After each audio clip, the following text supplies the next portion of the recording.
ব্যক্তি থেকে পরিবার, সমাজ থেকে রাষ্ট্র, দেশ থেকে বিশ্ব, সব কিছুর চালিকায় রাজনীতি। তাই রাজনীতির 10 দিক নিয়ে রাজকাহন নিবেদন করছি জিপিএইচ ইস্পাত। সাথে আছি আমি, শোভন আলী।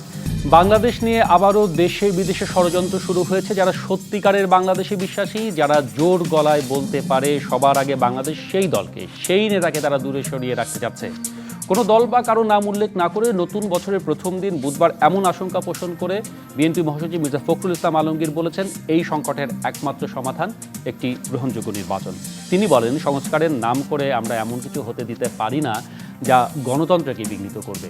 অন্তর্বর্তী সরকারের উদ্দেশ্যে বিএনপি নিয়মিত এরকম নির্বাচনের দাবি করে আসলেও দলটি মূলত নতুন বছরে ওয়েট অ্যান্ড সি পজিশনে রয়েছে, যার প্রমাণ মিলেছে গতকাল বিএনপির ভারপ্রাপ্ত চেয়ারম্যান তারেক রহমানের বক্তব্যে। তিনি নেতাকর্মীদের ধৈর্য হারা এবং বিভ্রান্ত না হয়ে ইসির ওপর আস্থা রেখে নির্বাচনের প্রস্তুতি নিতে বলেছেন। এমনকি ত্রয়োদশ নির্বাচনকে ঘিরে যে নতুন রাজনৈতিক দলের উত্থান হতে চলেছে তাতেও বিচলিত না হবার পরামর্শ দিয়েছেন।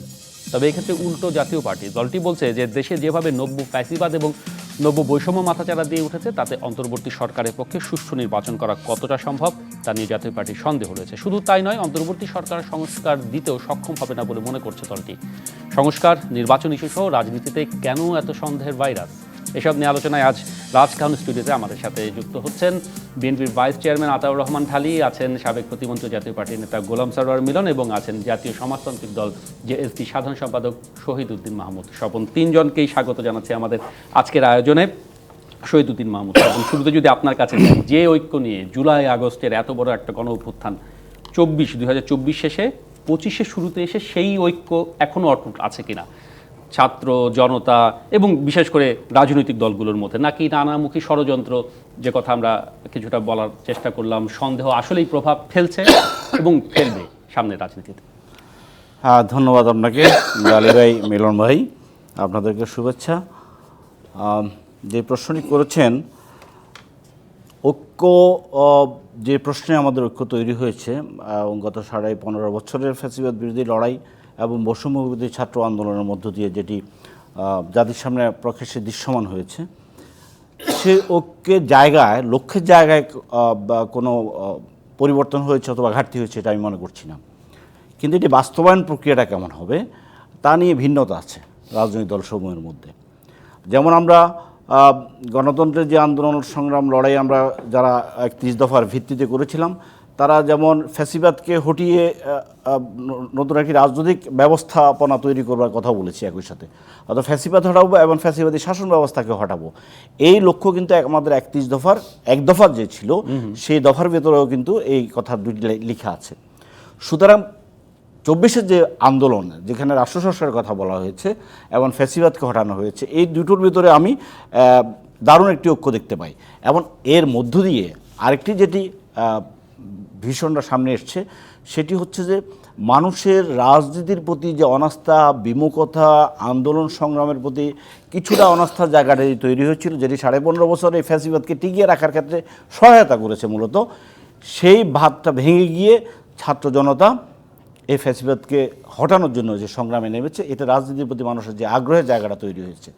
এবং এর সাথে মানুষ যে পরিবর্তনের প্রত্যাশাটা করছে, সেটি হচ্ছে যে ব্যবস্থাপনা, যে পদ্ধতির মধ্য দিয়ে 15.5 বছরে এই শাসক তার ফ্যাসিবাদী শাসন কায়েম করেছে, এবং মোটা দাগে যদি বলতে চাই, আমরা 54 বছরে স্বাধীন বাংলাদেশের 71-এর মুক্তিযুদ্ধের পরে যে স্বাধীন বাংলাদেশের জাতীয় ঐক্যের মধ্য দিয়ে যে স্বপ্ন রচিত হয়েছিল, যেটি 72-এর একটি কলোনিয়াল সংবিধান প্রণয়নের মধ্য দিয়ে যেটি যে নষ্ট করে দেওয়া হয়েছে, সেই ঐক্যে আমরা ফিরে এসেছি 24-এ এবং নতুন বাংলাদেশ তৈরি করবার জন্য। একদম স্পষ্ট, ধন্যবাদ জনাব স্বপন। কিন্তু আমি যদি বলি আরও খুব সুনির্দিষ্টভাবে, যে 5 মাস প্রায় চলে গেছে অন্তর্বর্তী সরকারের অধীনে, এখন নির্বাচন প্রশ্নে বিএনপির মতো সবচেয়ে বড় দল বারবার কথা বলছে, সাথে আরও অনেকগুলো দল রয়েছে, নিশ্চয়ই আপনারাও বলছেন।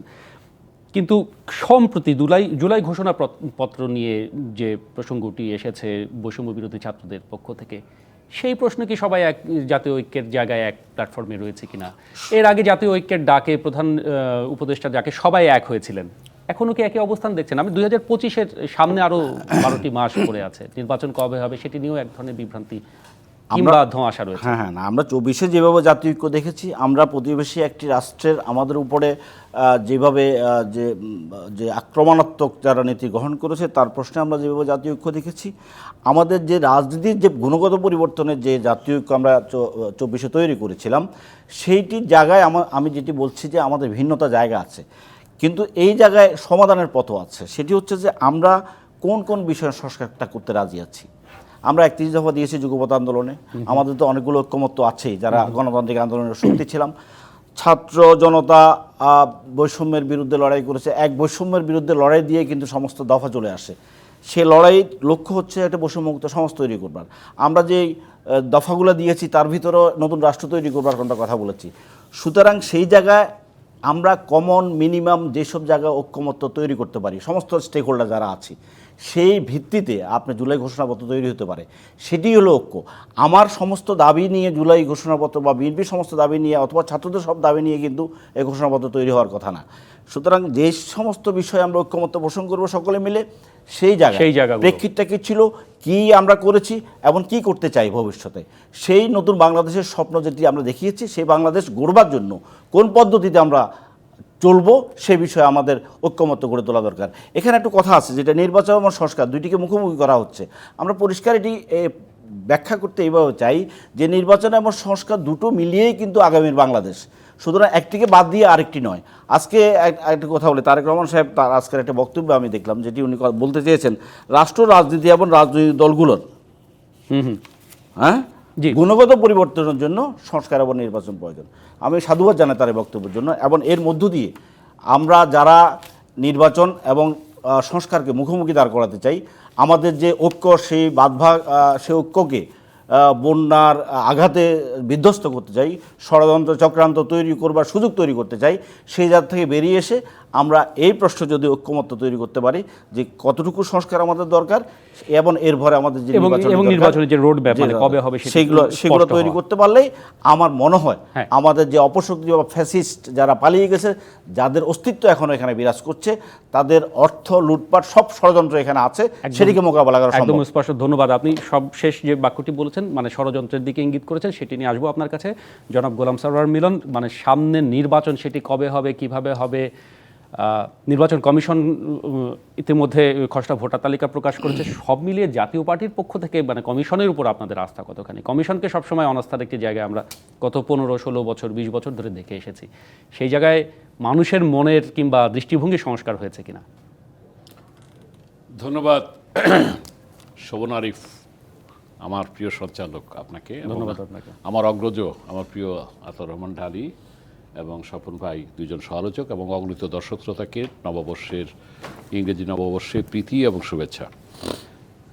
দেখেন, আপনার কথা বলার আগে আমি কয়েকটি কথা দিয়ে বাংলাদেশের এই 54 বছরের যে ইতিহাস, আমরা 71-এ আমরা একটি দেশকে স্বাধীন করেছিলাম সাম্য, মানবিক মর্যাদা, সামাজিক ন্যায় বিচার প্রতিষ্ঠা করব, এটি গণতান্ত্রিক বাংলাদেশ করব, একটি গণতান্ত্রিক সংস্কৃতি গঠন করব। এই 54 বছরে যদিও বর্তমান কোনো এক উপদেষ্টা বলেছেন যে রাজনীতিবিদদের কোনো নেই, কি করেছে তারা, যার জন্য তাদেরকে আসতে হয়েছে।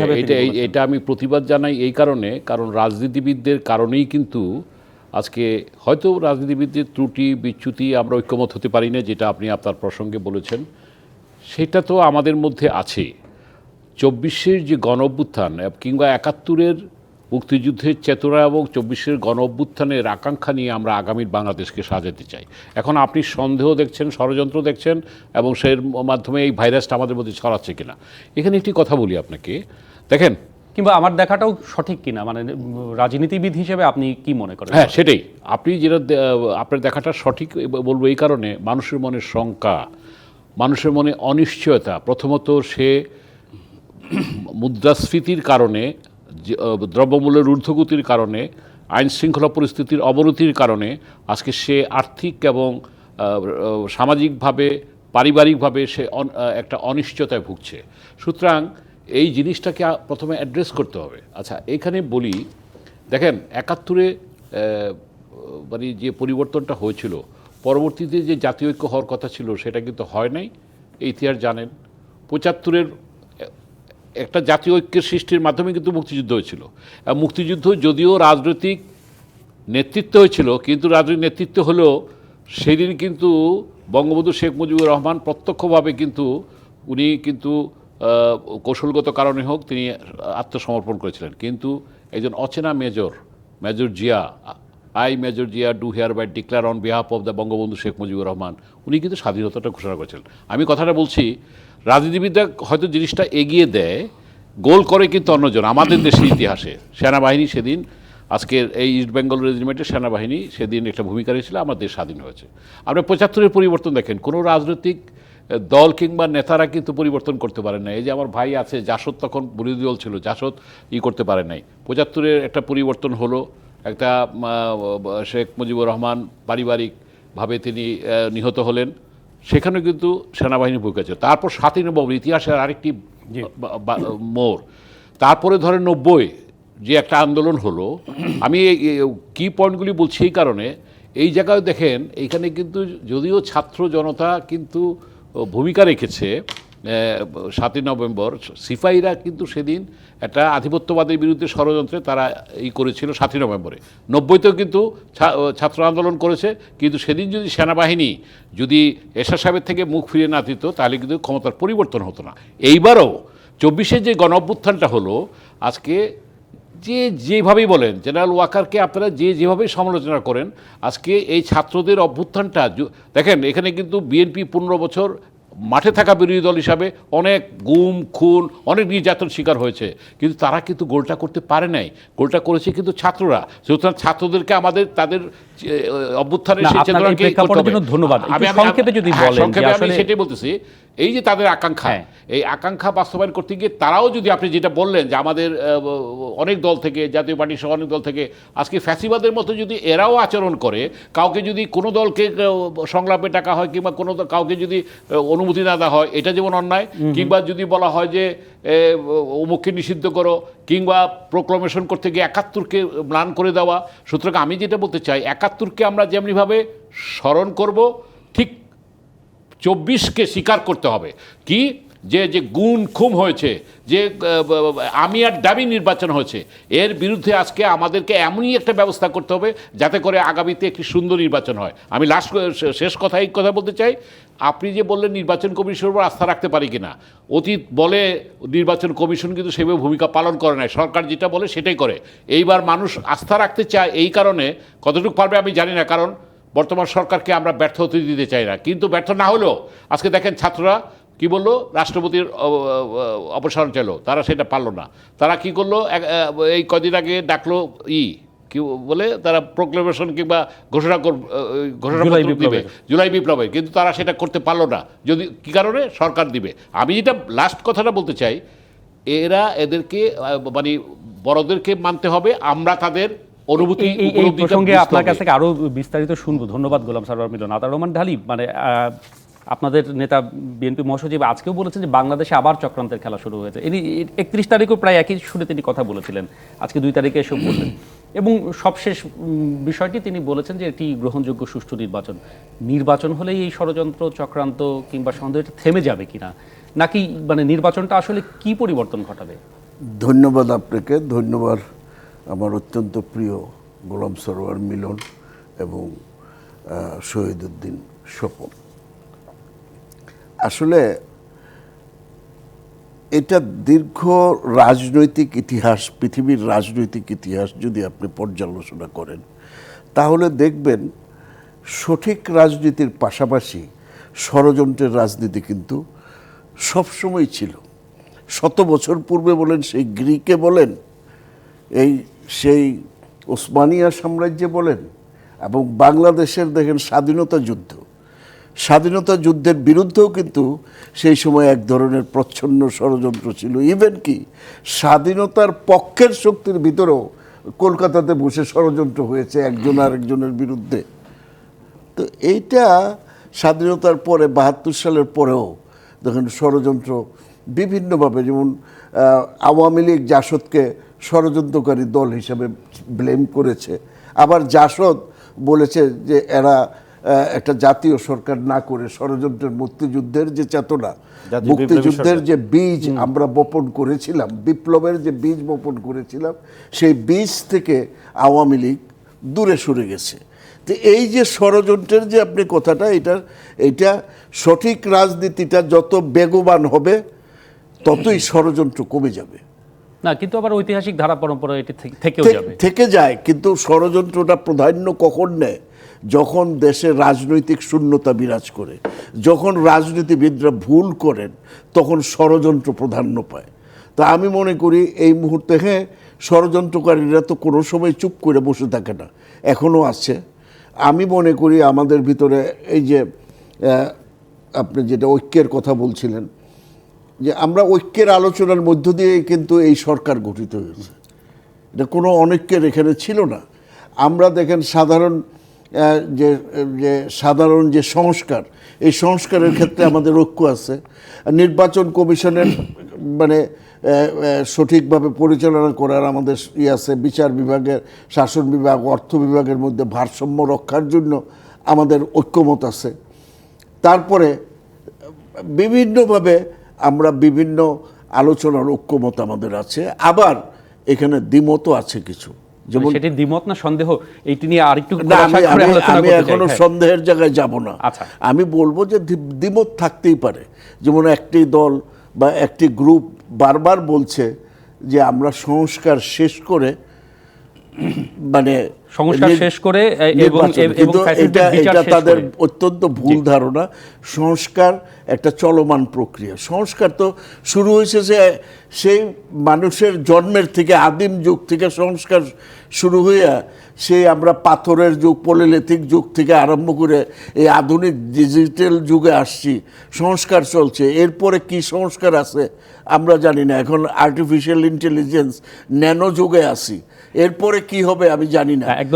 সংস্কার তো থাকবেই, তার অর্থ এটা শেষ তো নাই, সংস্কারের কোনো শেষ নাই।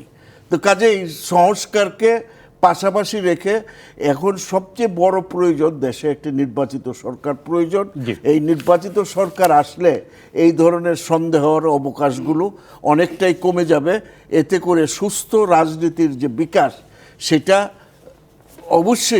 অবশ্যই গঠিত হবে। আর আজকে আমরা বিরতির পরে এসে বাকিটা শুনি। ধন্যবাদ আতাউর রহমান ঢালী। আমরা ফিরবো কিছুক্ষণের মধ্যে রাজকাহনের সাথে থাকুন। আমরা আবারও ফিরে এলাম রাজকাহন। এটি নিবেদন করছে জিপিএইচ ইস্পাত। রাজনীতিতে কি ষড়যন্ত্র সন্দেহের ভাইরাস, এরকম একটি শিরোনাম নিয়ে আজকে আমরা আলোচনা করছি। সাথে আছেন বিএনপির ভাইস চেয়ারম্যান আতাউর রহমান ঢালী, আছেন সাবেক প্রতিমন্ত্রী জাতীয় পার্টির নেতা গোলাম সরওয়ার মিলন এবং জাতীয় সমাজতান্ত্রিক দল জেএসডি সাধারণ সম্পাদক শহীদ উদ্দিন মাহমুদ স্বপন। আবারও তিনজনকে স্বাগত জানাচ্ছি। আতাউর রহমান ঢালী, আপনার সাথে কথা বলছিলাম বিরতিতে যাবার আগে, বলছিলাম যে নির্বাচন হলেই সব ষড়যন্ত্র থেমে যাবে কিনা। আমরা তো দেখছি ষড়যন্ত্র বিভিন্নভাবে ষড়যন্ত্রকে আনসার হিসেবে আসছে, কখনো দেখছি ব্যাংক ডাকাতি করতে আসছে, আগুন লেগে যাচ্ছে, সেখানেও ষড়যন্ত্রের গন্ধ পাচ্ছি। এই 5 মাসের ঘটনা বলছি। সুতরাং এই আরেকটি বিষয় যে আপনাদের ভারপ্রাপ্ত চেয়ারপারসন একই সাথে একটা বড় যুদ্ধের জন্য প্রস্তুত হতে বলেছেন বছরের প্রথম দিনে। ফ্যাসিস্ট চলে যাবার পরে আবার কিসের বড় যুদ্ধ? তিনি একই সাথে ধৈর্য ধরতে বলছেন, নির্বাচন কমিশনের প্রতি আস্থাও রাখতে বলছেন। বিএনপির নেতা কর্মীদের মনোভাব কি? না, এটা উনি তো খুব dialectically he is right. Tarique Rahman অত্যন্ত সায়েন্টিফিক এবং ডায়ালেকটিক্যাল বক্তব্য দিয়েছেন। একদিকে যেখানে উনি ধৈর্য ধরতে বলেছেন এই পরিস্থিতিতে, কারণ এই পরিস্থিতিতে আপনি ধৈর্য না ধরে কি করবেন? না, আবার যুদ্ধের জন্য প্রস্তুতি। আবার আমাদেরকে কেউ যদি ষড়যন্ত্রমূলকভাবে নির্বাচনকে বানচাল করতে চায়, সেই ক্ষেত্রে বিএনপি একটি পরীক্ষিত মানে আন্দোলনে পরীক্ষিত রাজনৈতিক দল হিসেবে তার কর্মীদেরকে উনি প্রস্তুত থাকার আহ্বান দিয়েছেন।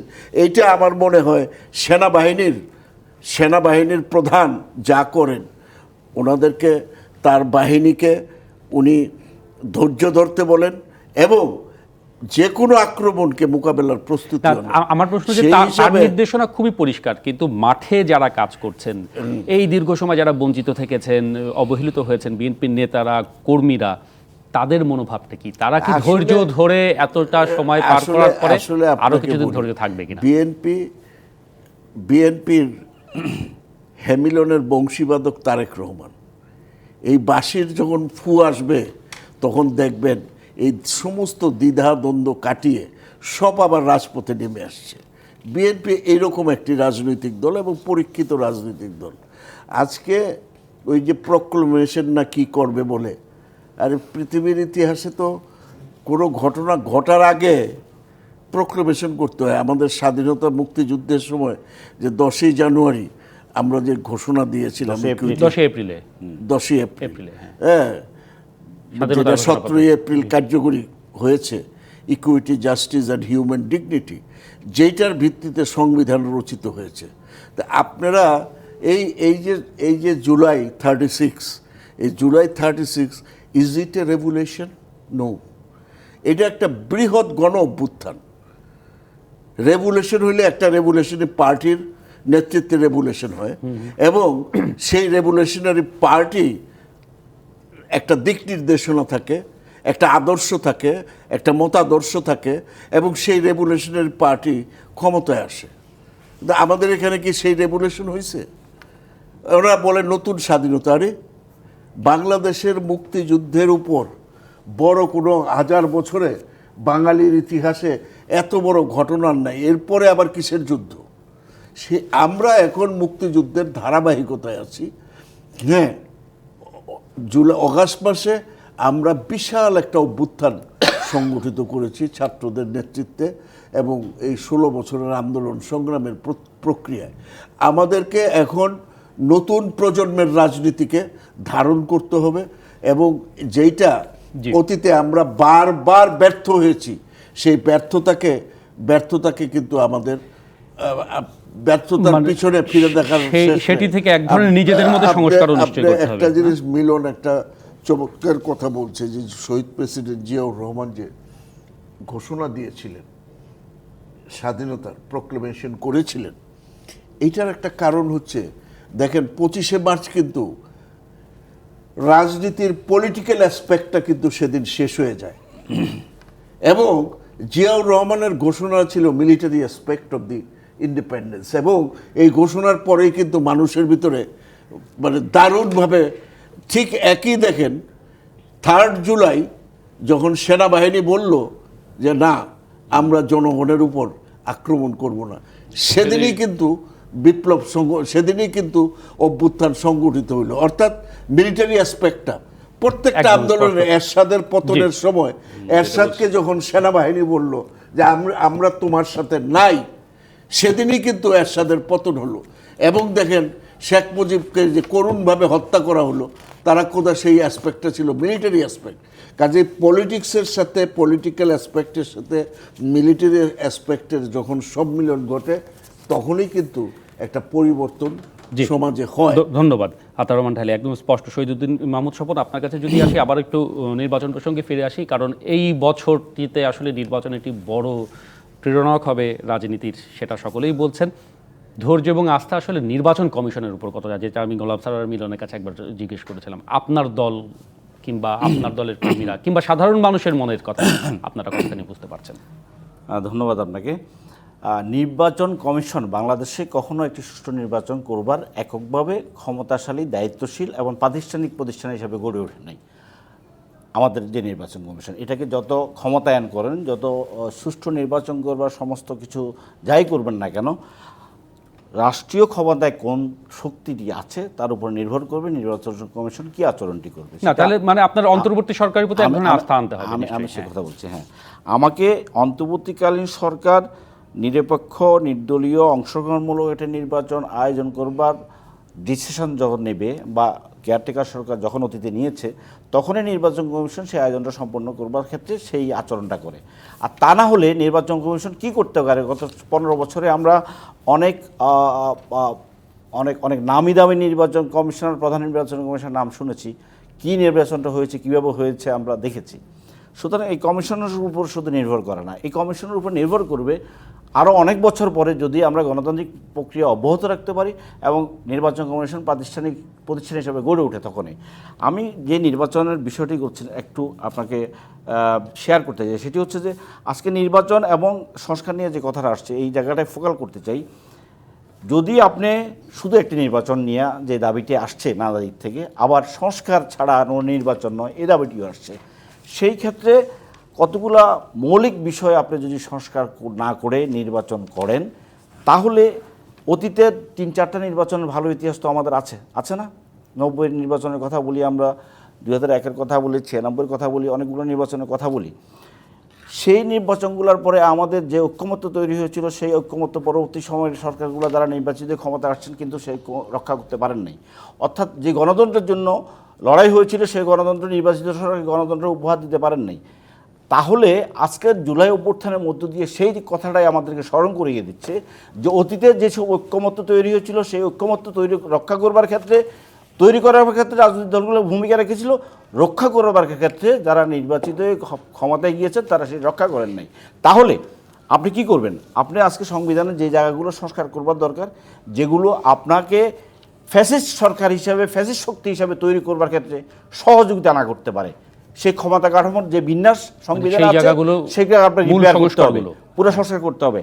আপনাকে বিচার বিভাগ, যে বিচার বিভাগ আমরা প্রতিনিধ স্বৈরাচারের শেষ সময় চূড়ান্তভাবে দেখলাম যে এই সর্বোচ্চ আদালত কিভাবে একটি দলের অঙ্গ সংগঠনের মতো ব্যবহার করে এবং আচরণ করে, সেটা আমরা দেখলাম। এটা কি সংস্কার না করি কাকে আপনি ক্ষমতায়ন করবেন? আপনি নির্বাচন কমিশন রিপেয়ার করার তো প্রধান বিষয় আছে। পুলিশ যে ব্যবস্থা, যেটি আমরা 1861 সালের পুলিশ আইন দিয়ে চলছে বলি, এবং এই ফ্যাসিস্টের একটা বাহিনী, এই জায়গাগুলোর সংস্কার করে তারপর আপনি নির্বাচন, মানে যদি সংক্ষেপে বলেন।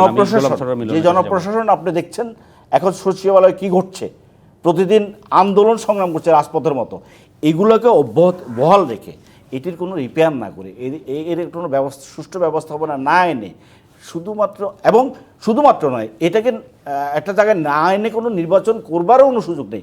পুলিশ ছাড়া, প্রশাসন ছাড়া আপনি নির্বাচন কাকে দিয়ে করবেন? মানে এটিকে অনেক বড় চ্যালেঞ্জ হয়ে যাবে কিনা, এটা ফিরবো যখন আমি বলছি এই কথাটা, যেখানে নির্বাচনের বিষয় যথেষ্ট পরিমাণ সময় নেওয়ার কোনো সুযোগ নেই, কিন্তু এই যৌক্তিক সময়, যেটি আমরা সকলে বলছি, ঐক্যমতের ভিত্তিতে এই জায়গাগুলোকে সংস্কার করতেই হবে। না করে যদি আমরা ফিরে যাই অতীতে, আমাদের উদাহরণ ভালো না, আমরা একদম দেখাতে পারি। একদম স্পষ্ট আপনার বক্তব্য, অনেক ধন্যবাদ। গোলাম সারোয়ার মিলন, বিভিন্ন প্রসঙ্গ নিয়ে কথা বলছি। যেহেতু নতুন বছর শুরু হয়েছে, অনেকগুলো রাজনীতির ফ্যাক্টর রয়েছে, তার মতো নতুন একটি রাজনৈতিক দলের কথা আপনি আপনার বক্তব্যের শেষ দিকে বলছিলেন। সেটিতে বিএনপি বলছে তারা বিচলিত নন, তাদের নেতা বলছেন। জাতীয় পার্টির অবস্থানটা কি, তারা কিভাবে দেখছেন এই জায়গাটি? না, প্রথমে বলি যে নতুন দল যদি হয় তো অসুবিধা কি, আমরা শত ফুল ফুটতে দেব। সকলেই কিন্তু একই কথা বলছেন, স্বাগতই জানাচ্ছেন। 24-এর আকাঙ্ক্ষাকে ধারণ করে কেউ যদি শুধু 24-কে আকাঙ্ক্ষাকে ধারণ করে কেউ নতুন দল করতে পারে, কেউ 71-এর মুক্তিযুদ্ধ এবং 24-এর গণঅভ্যুত্থানের যে আকাঙ্ক্ষা, বৈষম্য বিরোধী সমাজ, নির্দলীয় মানে গণতন্ত্রকে প্রাতিষ্ঠানিক রূপ দেওয়া, রাজনীতিতে গুণগত পরিবর্তন আনা এবং স্বচ্ছতা, জবাবদিহিতা নিশ্চিত করা, এগুলো মানে এমন রাজনীতিকে যদি মানুষ কোনো নতুন রাজনৈতিক উত্থান, আমি মনে করি অনিবার্য অনেক ক্ষেত্রে ছাত্রদের একটা দৃষ্টিকোণ থাকতে পারে, আমাদের মধ্য থেকে অনেকে রাজনীতি এটা করতে পারে। কেন জানেন? বিএনপি আজকে একটা বিরাট দল এবং তারেক রহমান সাহেব কিন্তু রাষ্ট্রনায়কোচিত, বিজ্ঞোচিত কথা বলছেন, কিন্তু আমার কাছে মনে হয়, দাঁড়িয়ে কিছু মনে করেন, এটা আমার ধারণা, সেটা হলো যে তার বক্তব্য কিন্তু বিএনপি মনে হয় এ টু জেড গ্রাসরুট লেভেল পর্যন্ত এটাকে ধারণ করতে পারতেছে না, কিন্তু কনসিভ করতে পারতেছে না। যদি তাই না হতো, অনেক সাংগঠনিক অ্যাকশন নেওয়ার পরও আজকে মামলা বাণিজ্য হচ্ছে, গ্রেপ্তার বাণিজ্য হচ্ছে, দখলবাজি হচ্ছে, চাঁদাবাজি হচ্ছে, মানুষ বলতেছে এক ফ্যাসিবাদকে সরালাম আরেক ফ্যাসিবাদ চলে আসছে, এই অভিযোগ কিন্তু আছে। তা আমি যেটা বলছিলাম যে নতুন দল, তো নতুন দল যদি হয় আমি তো অসুবিধা দেখি না, বরঞ্চ আরও মানুষ স্বাগত জানাবে যে এমন রাজনৈতিক বক্তব্য যেটা বিএনপিও বলে নাই। যদিও বিএনপি 31 দফা যে একটি কর্মসূচি দিয়েছে, এটাকে আমি সমর্থন করি, সাধুবাদ জানাই, এবং এর বাইরেও কিছু আকাঙ্ক্ষা আছে যেটা জনগণের, আপনি যেটা আমরা বলছিলাম, মানুষ কিন্তু সে চায় কি ব্যক্তিগত নিরাপত্তা, সে চায় মূল্যস্ফীতি, কিন্তু এই জায়গাটার থেকে এমন মানে আজকে দেখেন কোনো রাজনৈতিক দল কি, এই যে যারা আহত হয়েছে, কোনো দলের অনেকে যদি এটা তাদেরকে দায়িত্ব নিত যে আমি এই 5টা পরিবারের খুব গুরুত্বপূর্ণ একটা প্রসঙ্গ তুলেছেন গোলাম সরোয়ার মিলন। আপনি যদি সুযোগ দেন একটা বিরতির পর ফিরে এসে এটারই একটু ব্যাখ্যা নেব যে আসলে রাজনৈতিক দলগুলো সেই জায়গাটি পালন করতে পারছেন কিনা, মানুষের কথা বলছেন কিনা। ফিরবো সেই বিষয়গুলো নিয়ে কথা বলতে, রাজকাহনের সাথেই থাকুন। ফিরে এলাম রাজকাহনে, নিবেদন করছি জিপিএইচ ইস্পাত। আলোচনা করছি রাজনীতিতে কি ষড়যন্ত্র সন্দেহের ভাইরাস, এই শিরোনামে আমাদের সাথে আতাউর রহমান ঢালী, গোলাম সরোয়ার মিলন এবং শহীদউদ্দিন মাহমুদ স্বপন আছেন। আলোচনায় শেষ দিকে গোলাম সরোয়ার মিলন, আপনি বলছিলেন যে রাজনীতিবিদরা তাদের দাবি নিয়ে এখন ঐক্যবদ্ধ হচ্ছে, সাধারণ মানুষের কথা কে কতটা বলছে, তাদের কথা কে কতটা ভাবছে কিংবা আদৌ ভাবছে কিনা। যে সাধারণ মানুষের কথা তো রাজনীতিবিদরা সাধারণ মানুষের কথা বলবে, এটি স্বাভাবিক।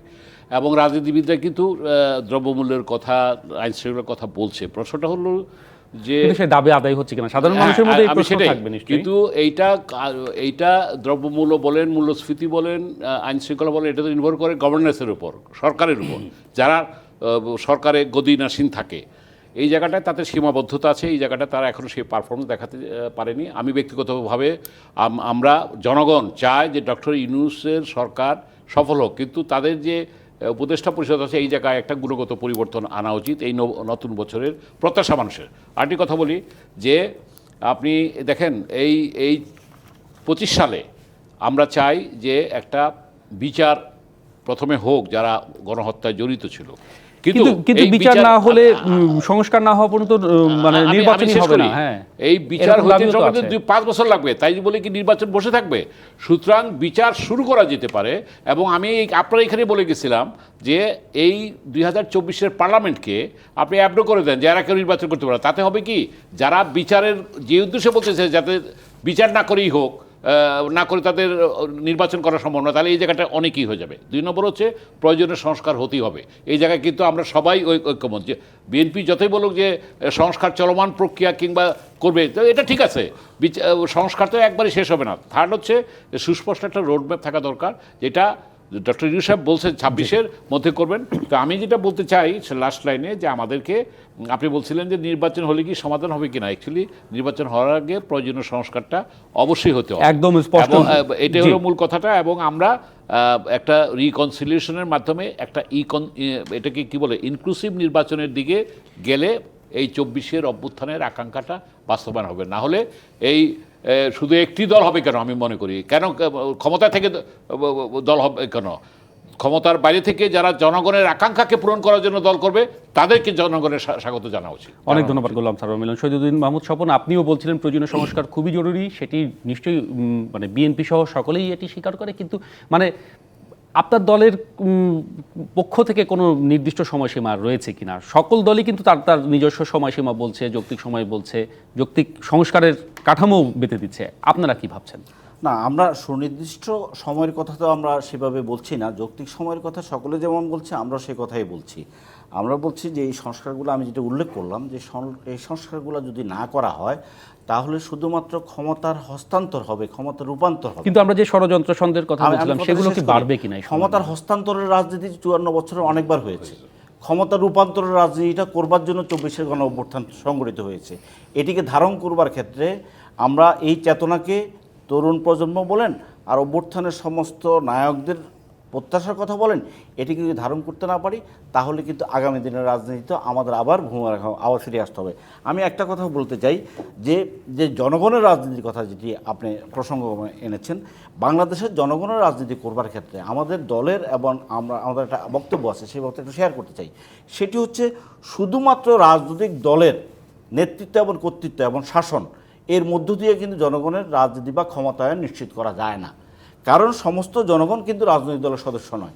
সেই জন্য আমরা বলি রাজনৈতিক দল এবং সমাজ শক্তিসমূহ যারা আছে, শ্রেণী পেশার মানুষসমূহ যারা আছে, যারা বিশেষায়িত মানুষ, স্ব পেশায় স্ব জায়গায় যারা দক্ষ, যারা উৎপাদন উন্নয়নের সাথে সংশ্লিষ্ট, সেই সমস্ত মানুষের ক্ষমতায়নের মধ্য দিয়ে, রাজনীতিতে অংশগ্রহণের মধ্য দিয়ে, সিদ্ধান্ত গ্রহণ প্রক্রিয়া থাকবার মধ্য দিয়েই রাজনীতিতে একটা ইনক্লুসিভ অংশীদারিত্বমূলক একটা রাজনীতি ব্যবস্থাপনা তৈরি করতে হবে। যেমন একজন সাংবাদিক, একজন পেশাজীবী, একজন ডাক্তার, একজন কৃষক, আমরা কৃষক আমার মাধ্যমে তার দাবি তুলে, আমি বলছি একজন কৃষককে তার দাবি তুলবার সুযোগ করে দিতে হবে, একজন সাংবাদিককে তার দাবি তুলবার সুযোগ করে দিতে হবে, একজন মানে অর্থনীতিবিদকে বাংলাদেশের অর্থনীতি কি হবে সে নিয়ে মানে যে যার কথা সে নিজের মুখে বলবে, সেটি তার বলতে কথা চাচ্ছেন বলুক। আপনারা। রাজনৈতিক দলের ভূমিকা অবশ্যই সবচাইতে বেশি, কিন্তু অনেক এই ধন্যবাদ ক্ষমতায়ন, মাহমুদ সাহেব। এই জি। মানুষগুলোকে ক্ষমতায়ন করবার মধ্য দিয়ে সিদ্ধান্ত গ্রহণ প্রক্রিয়া তার যদি অংশগ্রহণ নিশ্চিত করতে পারেন, তাহলে যেই ইনক্লুসিভ যে পলিটিক্স, স্টেট, সব কিছু মিলিয়ে একটি অংশগ্রহণমূলক সমাজ ধন্যবাদ। তৈরি হবে ধন্যবাদ। এবং এর মধ্য দিয়ে জনগণের রাজনীতি নিশ্চিত করা যাবে। আর 31 দফা যেটি বিএনপির নেতৃত্বে এসেছে আতাউর রহমান ঢালী, সেখানে তো ইনক্লুসিভ রাজনীতির কথাই বলা হয়, কিন্তু সেটি কি আসলে বর্তমান প্রেক্ষাপটে চ্যালেঞ্জ হয়ে যায় কিনা? সংক্ষেপে বলতে বলছি, কারণ আসলে দীর্ঘ আলোচনার সময় থাকলে ভালো। মানুষ একটি নতুন রাজনৈতিক বন্দোবস্ত চায়। অতীতের রাজনৈতিক বন্দোবস্তগুলোতে মানুষ ক্ষুব্ধ ছিল বলে কিন্তু এই গণ অভ্যুত্থানের মূল আকাঙ্ক্ষাটাই হচ্ছে একটা নতুন রাজনীতি, এবং বিএনপি জনগণের রাজনৈতিক দল হিসাবে সেটাকে অনুধাবন করে বলেই বিএনপি 31 দফা দিয়েছে। এবং বিএনপির 31 দফা কিন্তু কোনো ইলেকশন ম্যানিফেস্টো নয়। ইট ইজ নট ইলেকশন, রাষ্ট্র গঠনের তারা একটা কাঠামো দিয়েছে। সংস্কারের রাষ্ট্র সংস্কারের একটা নতুন রাজনৈতিক বন্দোবস্তের জন্য এগুলো দেওয়া হয়েছে। এবং আজকে নতুন ওই এজেন্ডা 17 বছরের লোকদেরকে, আরে বাবা এগুলি কি এখন আলোচনার বিষয় নাকি?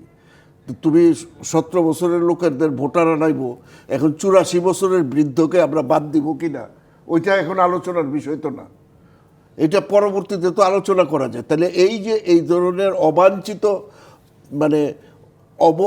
অবাঞ্ছিত যে বিতর্ক, এগুলোকে বাদ দিয়ে আমাদের যেগুলি প্রয়োজনীয় সংস্কার দরকার, যে নির্বাচন কমিশনের, যেমন আমি ব্যক্তিগতভাবে খুশি হতে পারিনি যেভাবে নির্বাচন কমিশনটা গঠন করা হয়েছে, সেই আওয়ামী লীগের কায়দায়।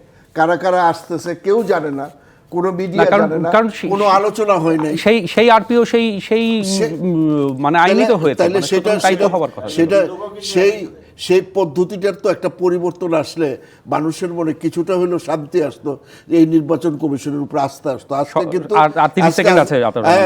আজকে কিন্তু এই নির্বাচন কমিশনের প্রতি মানুষের কিছুটা আস্থাহীনতা কিন্তু এই কারণেই, সে যেহেতু এটা গোপনে আসছে।